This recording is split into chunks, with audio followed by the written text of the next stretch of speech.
Hello, everybody. How are you all? Today is not about DIY and it's not about my beautiful decor that's in my home. Today is going to be an episode of All Things Tanisha, and it's going to be about mental illness and specifically PTSD. You have ADHD, you have ADD, you have schizophrenic, you have, of course, PTSD, you have major depressive disorder, you have a whole lot of things that runs up under the umbrella of a mental illness.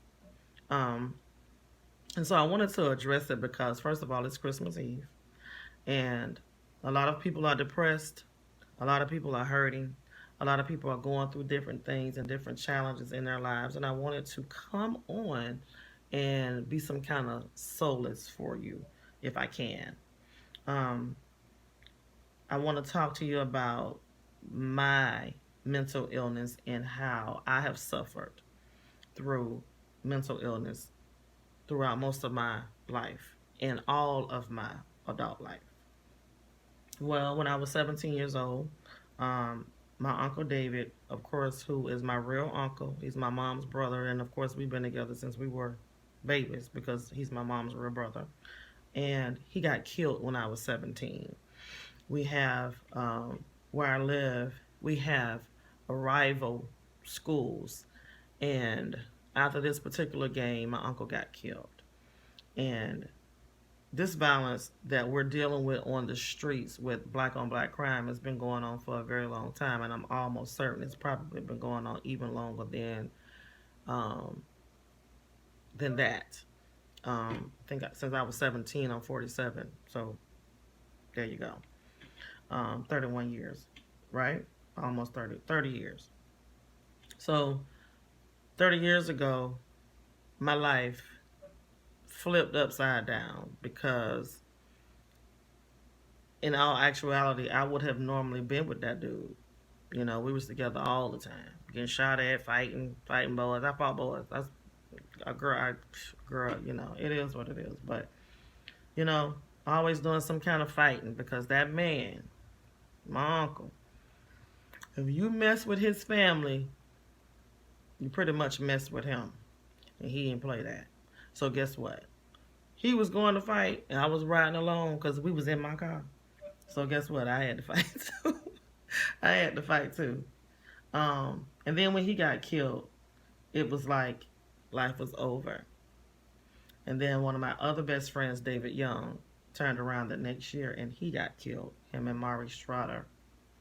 And so, um, I had a I had an 8 year span of where I had about 5 people to die that were close to me. And then a few years ago, I had another span of that. You know, my favorite auntie died. Um, come up some more. My favorite cousin died. My godmom died. So, um, unfortunately for me, I have had um, death turn my life inside out since I was 5 years old. My great grandmama died when I was 5, and she loved me. I was one of her favorites because I was the black child, the black baby in the family. I came out black. I never been light skinned. I ain't never been light ever, and never wanted to be. Um, I love me. I love my skin. I love the skin I'm in and always have. I never fought with it. Never, ever. But that's not what we're here to talk about. We'll talk about that at a later date.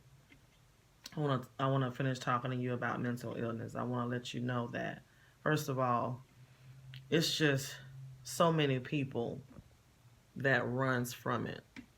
You know, a lot of people smoking weed, a lot of children, start smoking weed in elementary school. Um, a lot of children are on the other drugs, of course, that the doctors are prescribing, which is probably very, very close to a lot of the street drugs. Um, they wouldn't allow anybody to smoke weed because weed, but then weed would begin to cure people because, of course, that's what weed does, real weed anyway, not the stuff that you guys are buying on the street with the loud and all that kind of stuff. That stuff is a little bit different. Um, you have all of these people who are coming back from wars. Um, and unfortunately for me, I seen the war on the streets, and I seen the political wars when I was in the army. So I've seen it all. I've seen both sides of it, and it has rocked my world. So for most of my adult life, all I have wanted to do was die. So after my uncle got killed, I really just wanted to die. I didn't want to do anything else. I didn't want to breathe. I didn't want to live. I didn't want to talk. I didn't want nobody to touch me. And then since I couldn't die, then all I wanted to do was have sex. So I'm telling you right now, it's a stigma in the black community that has to do with mental illness. And it's a horrible thing. It's horrible because mental illness in our community is real. Now, it may be made up, but that does not negate the fact that it's real. Let me tell you why. Okay, that's an oxymoron. I do understand that. But this is why I'm saying that. Okay? They're putting chemicals in our water. If you ever heard the saying, it's in the water, it's in the water.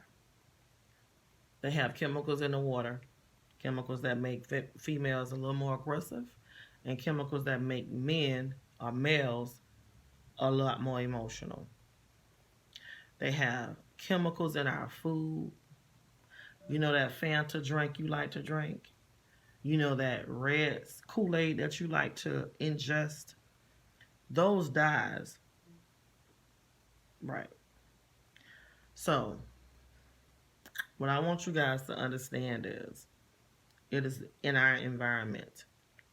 It's in the air, it's in the water, and it's in the foods. So you're not losing your mind. It's real. That's what I'm trying to tell you. Because when you begin to ingest things inside of your body that's foreign to your body, and your body cannot, for lack of a better term, recognize them, well, actually that was a good term.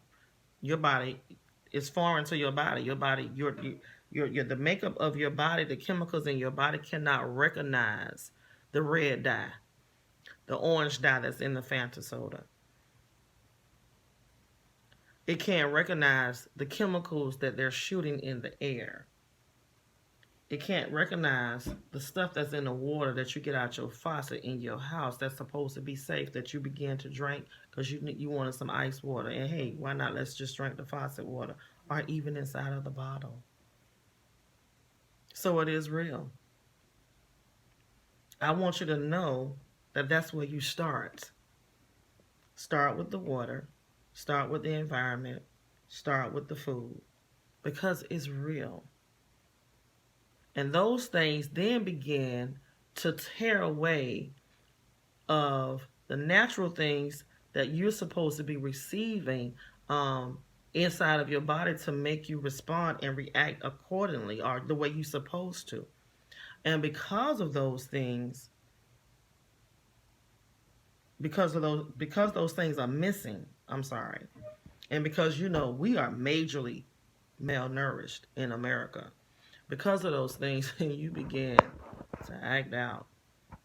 You begin to be crazy. I can remember being a kid where everybody was so nice, and everybody wanted to go to church, and everybody was saved, and everybody was good. Oh, and that's a good person, and this and that and the other. Then all of a sudden, and I'm going to tell you how I know, because I was a rare person. I was rare, right? I was rare in the fact that, first of all, I had the biggest ass on earth, and I was skinny. And that was unheard of. That's just not something that happened, right? The second thing I was rare at was, by the time I had gotten to the 3rd grade, I wasn't nice no more. Because I had been getting molested while I was in school by somebody who apparently was getting molested. Well, he was not molested, but he was fondling me. He was touching me, and he wasn't just touching me. He was touching other people. So the girls that went to the reading table at John Stockton, we were getting touched. Those things begin to affect you, and then you begin to be another person. It actually is a certain amount of trauma that comes along with being fondled, molested, and raped. So it's a lot of young women that's gotten raped. It's a lot of young men that's gotten raped. So when they tell you that you have PTSD, or when they tell you that you have ADHD or ADD, or you're majorly depressed, that's why I say it may be made up, but it's real. And the only thing that makes it made up is the chemicals that they have allowed us to ingest for so many years. I'm at that age where I came along right in the beginning of the processed food years, where they began to process everything. Meat was processed. I can remember a time when my mama used to make oatmeal for my sister and my brother, and it took forever for the oatmeal to get done. And then once I began to grow up, I remember my mama telling me when they began to make, remember they made the apple cinnamon oatmeal, Quaker did. Girl, go put it in the microwave. I remember, I think I probably was around 7 years old when we got our first microwave. That's when I started to make my own food in the microwave. So when your body gets filled with all of those chemicals and all of that foolishness, it's foreign and your body, it does not know how to fight it off.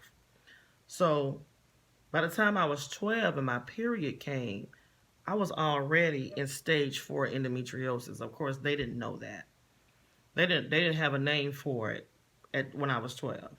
The name didn't come until I was 19. Now they got stage 1, 2, 3, and 4. That didn't come until recently.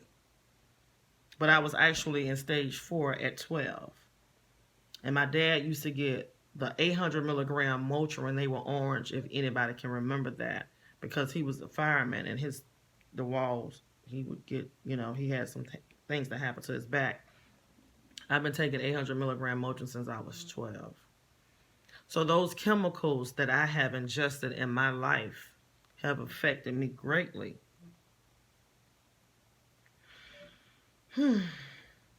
So now when I go into a war zone area, not just in the Army, but also here in America, and now when I come out of it and I walk around and I have those triggers, those things are real. I never, ever, ever wanted to be controlled by any substance, so that's why I'm not a drug addict. But it's easy to become one, especially if you don't talk about it. I want you guys to understand that because it's a huge stigma in the Black culture to feel as though we're not supposed to be soft, when actually it's in the water for you to be soft. Man. They talk about Black women being mad and angry and overly aggressive. Well, it's in the water. They put it in there. It's real. Do your research. I did mine. So what I want you all to know, and what I want you all to come away with in this, is that it is okay to ask for help. I remember the first time when I came out of the military, I went to a doctor. My back was hurting, my head was hurting, everything in my body, it just seemed like my whole life was a mess. It was a wreck. And then my period came on in my body, and it just made everything else just worse. Oh my God, it was just, oh God, I was just hurting everywhere. I went to the doctor. I told the doctor, he was I think it was a Arab doctor. And he tells me, I know what's wrong with you. You depressed. And I say, where the hell depression come from just because my damn back hurt? What do you mean I'm depressed? I'm hurting. Well, what I didn't understand and I later learned was when your body is lacking the nourishment that it's supposed to have, and you begin to ache in certain places, you begin to ache in your back, you begin to have a headache, you begin to ache on your neck, your shoulders hurting. When those things begin to happen, the norepinephrine in your brain is not functioning correctly because it's lacking some of the chemicals that need to stay balanced. And that's in males and females. We both have that. Your norepinephrine is your fun chemical that's in your brain. Your norepinephrine and your serotonin, those are your fun chemicals. And so when you don't eat properly, and you can't eat properly, if you go to the grocery store and you get some greens, or you get a salad, or you get some celery, or you get some green peppers, or you get some onions, and then you eat it, and say you eat that for a whole month, you're supposed to be eating healthy, right? You're not eating healthy if the chemicals are in those things, it's not gonna help you. Because it's foreign to your body. And when it's foreign to your body cannot respond well. It responds in pain. It responds in, I'm finna beat somebody's ass. It responds in, fuck that, let me go get me something to smoke. Because you just need some relief. So when I say it's made up, but it's real, that's what I'm talking about. This is not an oxymoron because it's happening. It's happening where I just want you to just think about it. If you're going throughout your life and you gotta have you some weed in the morning, and then you gotta have you some weed for lunch, and then you gotta have you some weed to go to bed, you probably should think about that. That's a big deal. If you are on crack, if you taking heroin, if you snorting cocaine, these are very addictive drugs. Very addictive. And if you're doing those things, then it's a void. I'm not going to say it may be a void. I'm telling you it is one. So what I did was, I didn't even start taking my drugs until I think I was about 33. Had a nervous breakdown. Well, I tried to kill myself at 23. Okay? Tried to kill myself. Went to the hospital. I wasn't taking them people drugs. I wasn't. Because I wasn't getting ready to be addicted to nothing. But I did get addicted to something. And that was sex. Sex was my defense mechanism. Because I had been raped at 13. And then I got sexually abused in the military. So I was going to control my sexuality. I didn't give a damn who didn't like it. And that happens. It's real. It ain't fake. But it's a deficit somewhere. And that's what I'm coming on here to show you that you need to know. I want you to stop running from the cause. Stop running. Because you're going to run yourself into a wall. And you're going to hit it so hard, you're not going to even know what happened. I think I was 33 when I finally decided, okay, let me see what this drug is about. They had given me Prozac. I took it, and I was like really going crazy. I said, hell no, I'm not taking that. That shit is crazy. I ain't doing that. And then they gave me another drug, and I'm not sure why I can't recall the name of it, but I'll tell you guys later, or I'll put it in the comments if you ask me. But when they gave me that drug, for some reason, the drug began to balance me. And what happened, I began to be able to formulate a full thought. Before that, I couldn't even formulate a full thought. I could think something and then something else would come, and then another thought would come, and then another thought would come, and then another thought would come, and then another thought would come, and then so this is my brain. It's like fried eggs frying on the frying pan. I couldn't complete a thought. It wasn't until I began to do these drugs that my doctor had given me that I began to be able to be clear. I began to have some relief, and I began to be able to formulate a full thought. However, what I want to say is, just like with all hybrids in the world, they all have an expiration. And it wasn't until I started eating correctly from the last 6 months, I'm 47, that I began to feel some real relief.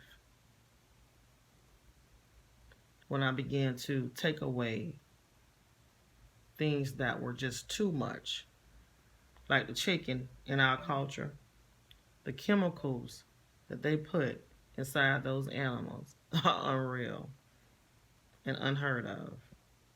The things that we ingest on a regular basis in America, where other countries are banning certain things, and our country isn't. You're going to have to learn how to be proactive for you. You're going to have to learn how to begin to love yourself enough to say, let me get this help because I need it. Somebody told me a long time ago when I began to go to counseling. I told them I was in counseling and I was crying. I was crying so hard. I'm telling them, oh my God. And so she said, well, what's wrong? I said, I feel so weak. Why you feel weak? Because I'm in here talking to you. I'm in here talking to you. I'm so weak, I got to be the weakest person in the world. And she said to me, no, you're not. Because you could have been weak enough to go ahead on and kill yourself and be dead right now. But the fact that you were strong enough and brave enough to ask for help you keep your life. Which one is more important to you? That's what I want you guys to understand. While you smoking your weed, while you snorting your cocaine, while you're doing your heroin, and you're doing everything you can to buffer or to come away from the suffering as much as possible, to get as much relief as you can for however many hours you can, what I want you to understand is you got to go to the doctor and let them help you.